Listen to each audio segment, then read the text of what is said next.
Eso que te estoy mostrando aquí vendría siendo una fracción del circuito global. Esta se encarga de la conversión de analógico a digital y esto se hace por medio de este componente. Este componente es el ADC16 que nos proporciona Multisim, el cual en este caso está recibiendo una señal lineal, una señal de corriente continua que va a entrar por este pin y por medio de la circuitería interna lo que va a hacer es la transformación a señales que se representan en código binario.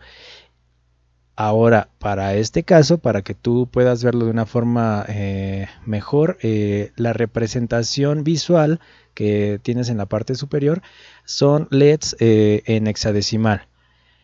Y bueno, mira, no te voy a explicar el armado. Quiero centrarme en la información que no he visto fácilmente en otras fuentes. Para eso, si tú quieres saber cómo armarlo, pues bueno, si no tienes mucho conocimiento de multisim, te recomendaría que buscaras videos, por ejemplo. Ahí vas a encontrar bastante información con gente muy capacitada que te pueden proporcionar esa información. Aquí lo que quiero que veas es que lo que se está haciendo es la conversión, pero se está haciendo uso en este momento de una señal en corriente continua. La manipulación de esta señal se lleva a cabo por medio de este potenciómetro, el cual, si logras ver, te va mostrando las variaciones que se llevan a cabo siempre y cuando sea con la manipulación de este potenciómetro. Lo que tú debes de conocer, por ejemplo, es que el máximo de voltaje que se muestra aquí en el potenciómetro se viene reflejando en la parte superior derecha por el número hexadecimal presente.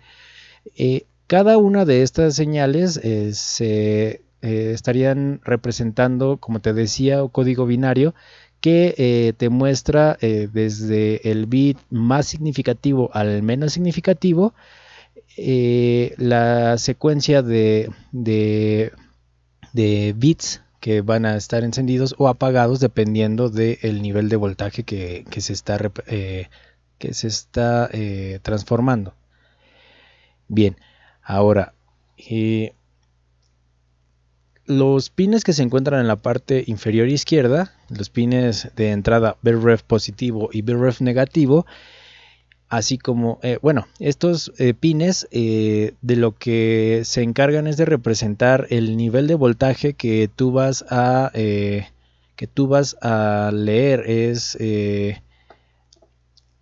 base a ellos que tú vas a tener que calcular el rango de medición que vas a utilizar. Y bueno, ahora, esto que te voy a decir a continuación es algo que yo asumo de forma intuitiva. No he tenido el tiempo de poder revisarlo y de confirmarlo, pero bien, si tenemos dos voltajes, un positivo y uno negativo, para este caso, que es una señal en corriente continua que va a encontrarse en el espectro positivo de la señal, entonces el único voltaje que vamos a tener, del cual nos vamos a centrar, sería del voltaje positivo.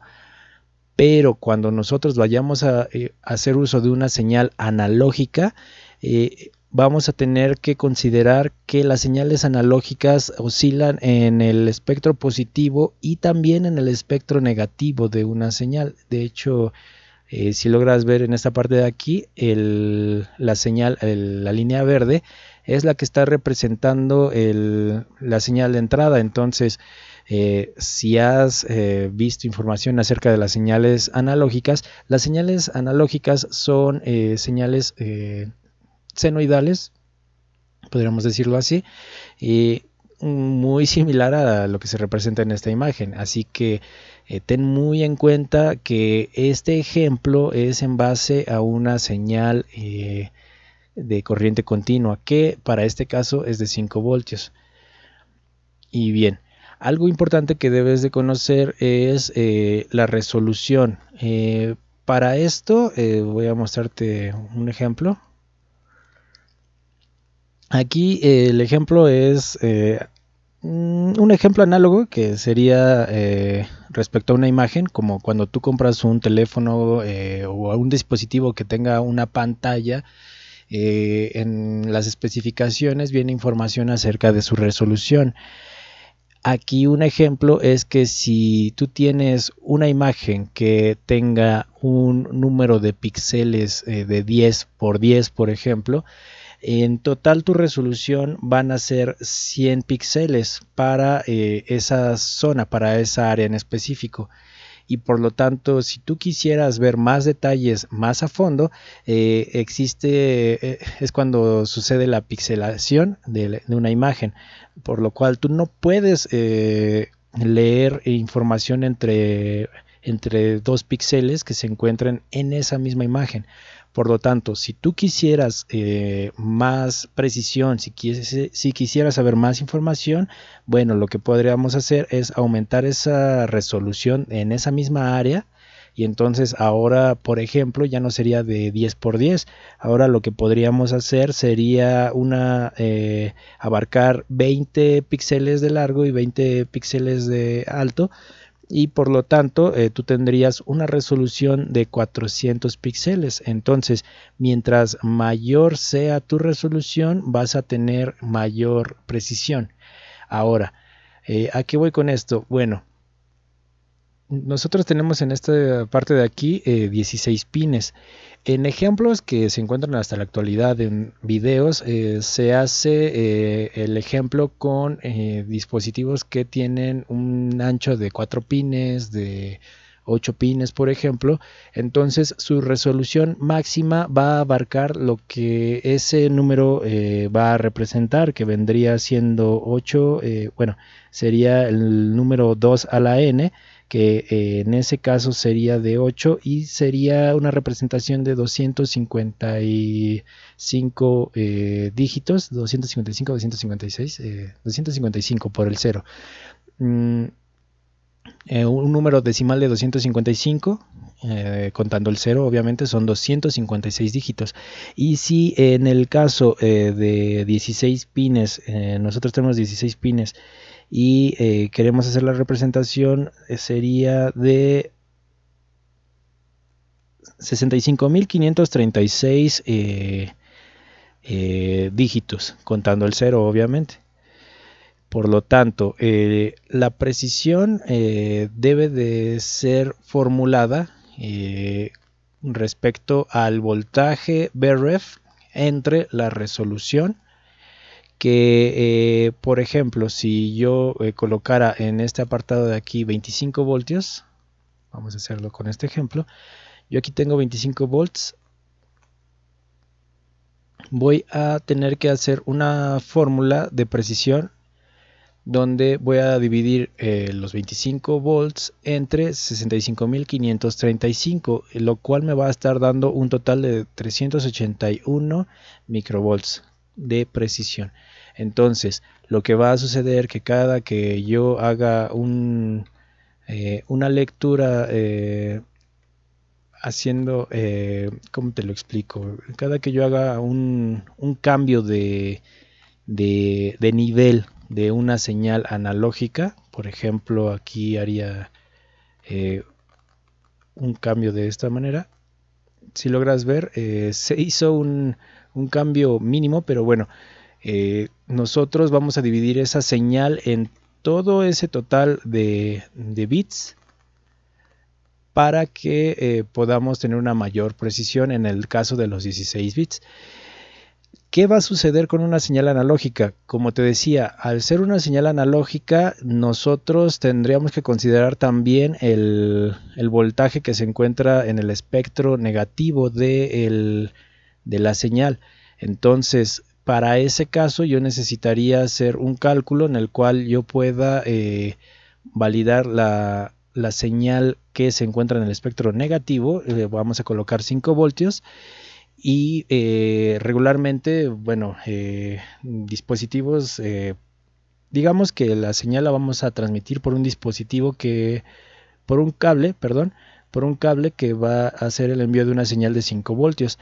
Entonces, para la fórmula yo tendría que hacer la diferencia entre Vref positivo y Vref negativo, que en su totalidad me darían Vref. Entonces tendría 25 menos 5 serían 20 entre 2 a la n, y con eso nosotros tendríamos el paso entre valores de voltaje discretos, que se representa por LSB, que vamos a tener en este circuito. Bueno, ahora el último pin que yo te voy a explicar sería este de aquí, SOC. Este pin de lo que se encargaría sería de recibir una señal que tendría una función de un reloj. Lo que hace este reloj, podríamos decirlo así, es marcar el tiempo de trabajo del componente ADC16. Entonces, mientras la señal se encuentre en la parte superior del espectro, sería el tiempo de trabajo activo. Vamos a ver. Si logras ver, se encuentra en esta línea roja, está representado por la línea roja. Y bueno, la línea superior representa el tiempo activo y la línea inferior el tiempo muerto.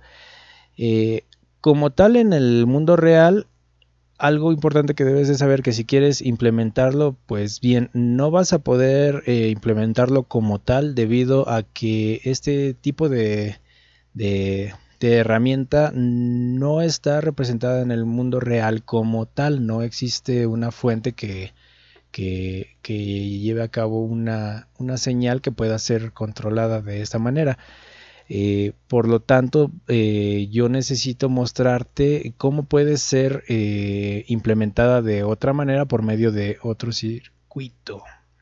Lo mismo para la señal analógica que va a entrar por este lado. Yo necesito mostrarte cómo realicé la entrada de la señal analógica por medio de una señal de audio. Y en la parte de acá, lo mismo.